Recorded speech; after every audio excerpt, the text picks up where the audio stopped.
నా పేరు లలిత. నాకు బ్రెస్ట్లో చిన్న గడ్డ అయిందండి.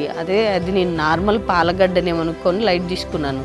బయాప్సీ చేసిన తర్వాత అప్పుడు చెప్పారు వాళ్ళు, ఇది నీకు ఫస్ట్ స్టేజ్ దాటిపోయింది, నీకు క్యాన్సర్ పాజిటివ్ అని అన్నారండి. బయాప్సీలో తేలింది. స్ప్రెడ్ పర్సంటేజ్ కూడా ఎక్కువ ఉంది, నీకు ఇమ్మీడియట్గా ట్రీట్మెంట్ చేయాలని అన్నారు.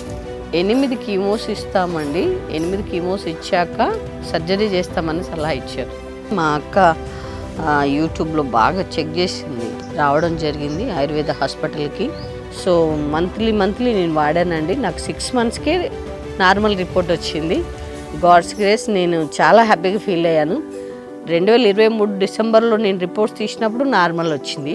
2024 ఈ లాస్ట్ వీక్ తీసినప్పుడు కూడా నార్మల్ వచ్చిందండి. సో ఇప్పుడు నేను నార్మల్ క్యాండిడేట్ని.